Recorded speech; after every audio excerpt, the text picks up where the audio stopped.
নমস্কার, welcome back to my channel Bengali blogger Moumita চ্যানেলের পক্ষ থেকে জানাই অনেক অনেক স্বাগত, অনেক অনেক ভালোবাসা। তো এইটা নিয়ে আমি যে ভিডিওটা করব, যে এই নিয়ে আমাকে ভিডিও করতে হবে, আমি কোনোদিনই ভাবতে পারিনি। কারণ আর সত্যি কথা, এই নিয়ে আমি ভিডিও করার কোনো ছিল না। তো তিলোত্তমার বাবা মায়ের কথাগুলো আজকে না বললেই নয় আজকে। কারণ একটা চ্যানেলের মাধ্যমে আমি জানতে পারলাম, সেখানে তিলোত্তমার বাবা মা কী বলছে সেগুলো শুনলাম, সেগুলোই তোমাদেরকে আজকে বলবো। তোমরা সব ঘটনায় সবাই জানো। তো একটাই বলবো, উই ওয়ান্ট জাস্টিস। অপরাধীদের শাস্তি চাই, অপরাধীদের শাস্তি চাই। তো তিলোত্তমার বাবা মা তার মেয়ের জন্য কি বলল সেটাই বলবো।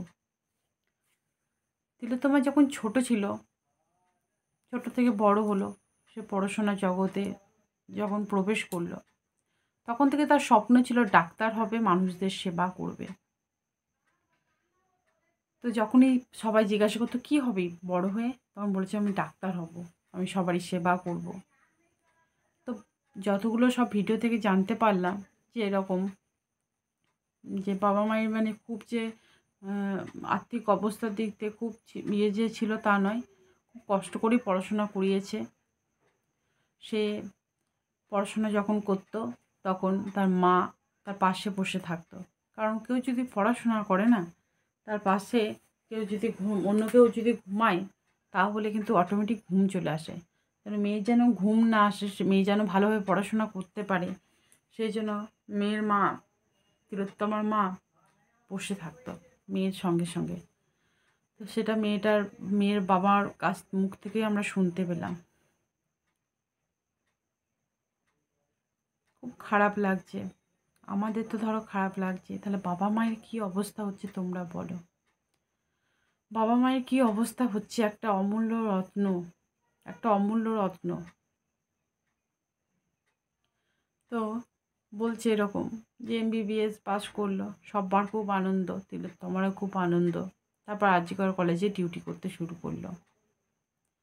তো একবার কোনো সময় ডিউটি কামাই করতো না, তো একবার খুব জ্বর হয়েছিল, তখন তিলোত্তমার মা বলেছে আজকে যেতে হবে না ডিউটি, জ্বর, বাড়িতে রেস্ট নে। তো বলেছে না, আমি ডিউটি যাব। ডিউটি কেন যাব না? আজকে আমি যদি না যাই, যে ওখানে 50 থেকে 100টা কি 200টা পেশেন্ট থাকবে, তাদের চেক আপ কে করবে? তারা আমার অপেক্ষায় থাকবে, আমাকে ডিউটি যেতেই হবে, আমি ডিউটি কোনো সময় কামাই করব না। সেটাই বলেছে। ডিউটি গিয়েছে, কোনো সময় ডিউটি কামাই করতো না। আর আরজিকর কলেজে সে নার্স হোক বা আয়া হোক, একজন আছে, তার মুখ থেকেই শুনতে পেলাম যে এরকম দিদির লেখা কিন্তু খুব সুন্দর ছিল, মানে তিলোত্তমার লেখা খুব সুন্দর ছিল, যে সেই লেখাটা এখনও পর্যন্ত চোখে ভাসছে। আর চেক আপ ছিল অসাধারণ, মানে খুব সুন্দরভাবে চেক আপ করতো, পেশেন্টদের খুব মানে ইয়েভাবে কেয়ারিং করতো, খুব কেয়ারিং করতো, খুব যত্ন সহকারে দেখতো। তার ব্যবহার ছিল মানে অতুলনীয়, সবার সঙ্গে খুব সুন্দরভাবে মানে ব্যবহার ছিল। সেগুলোই বলছে যে এরকম যে হবে, মানে খুবই কষ্টকর, খুবই কষ্টকর। তো বলছে এরকম, মানে কিছু বলতে গেলে না খুব কষ্ট হচ্ছে, জানো তো, খুব কষ্ট হচ্ছে। তোমরা যারা আমার রেগুলার ভিউয়ার্স, তোমরা জানো আমি এখন মানে ভিডিও সেরকমভাবে করতে আর ইচ্ছা করে না, ভালো লাগে না। তাহলে বলো, মেয়েদের কি কোনো স্বাধীনতা নেই?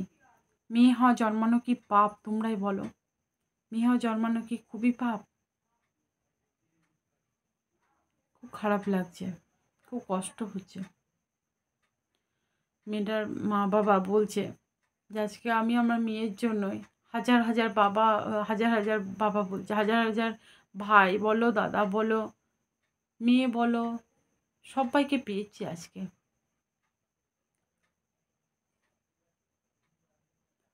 মেয়েটা 13ই নভেম্বর বিয়ের পাকা কথা ছিল।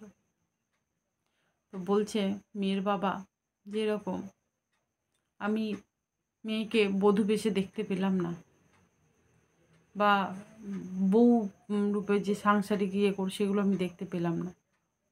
দেখো পিএইচডি পাস করলে সে অন্য একটা পিএইচডি যখনই পিএইচডি পাস করলে না, সে তো একবারে প্রতিষ্ঠিত ডাক্তার হিসেবে হতো।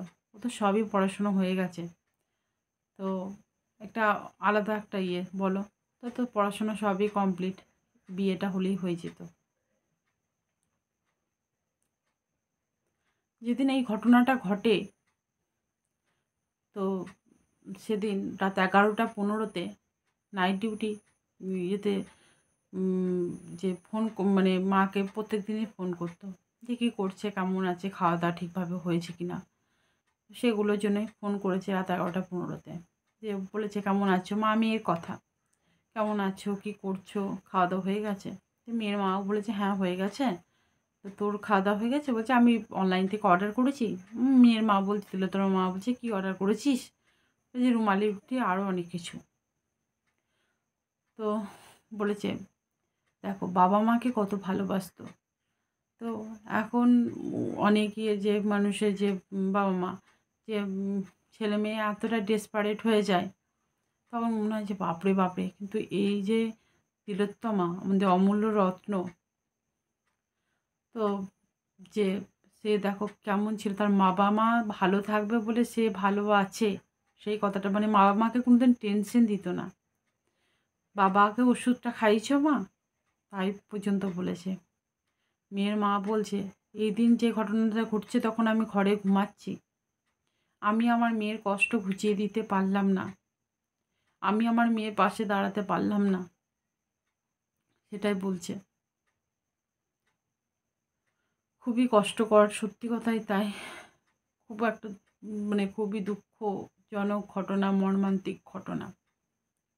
একটাই কথা বলবো যে অপরাধীদের শাস্তি চাই, অপরাধীদের শাস্তি চাই যারা নৃশংসভাবে এই ঘটনাটা করলো।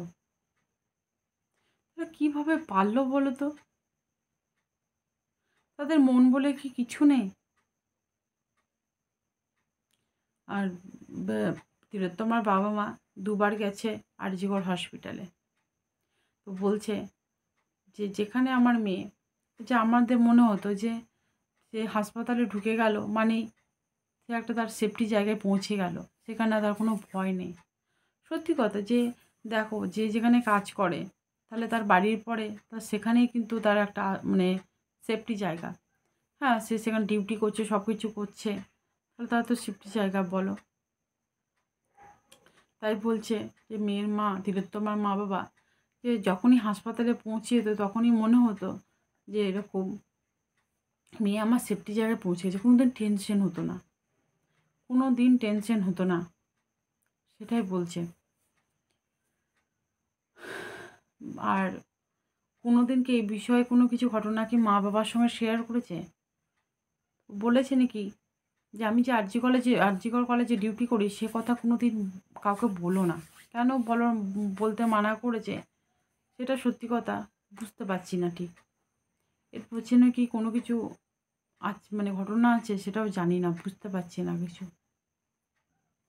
কারণ আরজিকর কলেজ তো নামকরা একটা জায়গা, সেখানে সে ডাক্তার হিসেবে ভালো নাম, কেন যে বলেছে সেটাও বুঝতে পারছি না।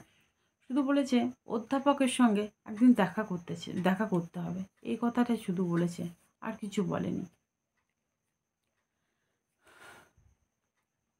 মেয়ে ছিল তো অমূল্য রত্ন, মা বাবাকে কোনোদিন টেনশনটা দিত না, টেনশনটা দিতে চাইতো না, এটা হচ্ছে ব্যাপার। আবারও বলবো, উই ওয়ান্ট জাস্টিস, অপরাধীদের শাস্তি চাই। মানে সত্যি কথা, খুব তাড়াতাড়ি যেন তারা শাস্তি পাক, এটাই বলবো।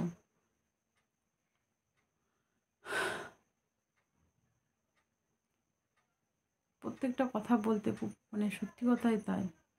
এই যে এখন ইউটিউবে কারোর ভিডিও দেখি না, ভালো লাগে না দেখতে। এখন ঘরে এই যে এই ভিডিওটাই মানে এই ভিডিও মানে কি, এই খবরই দেখছি এখন। কিছু ভালো লাগছে না এখন, সত্যি বলতে কোনো কিছু ভালো লাগছে না এখন, ভিডিও দিতেও ভালো লাগে না, আর ভিডিও দিতে ভালো লাগে না। প্রত্যেকটা মুহূর্ত মনে হচ্ছে যে মেয়ে হওয়া জন্মানো কি পাপ বলো? তো সবাই তো এখন বলে যে সমাজ তো অনেক হয়েছে, ডেভেলপমেন্ট হয়েছে। কোথায় ডেভেলপমেন্ট বলো? মেয়েদের কোনো স্বাধীনতা নেই, মেয়েদের কোনো স্বাধীনতা নেই। কিসে ডেভেলপমেন্ট বলো? তোমরাই বলো। খুব কষ্ট হচ্ছে জানো, খুব কষ্ট হচ্ছে বন্ধুরা, খুব কষ্ট হচ্ছে। আর কিছু বলতে পারবো না, আমি রাখছি।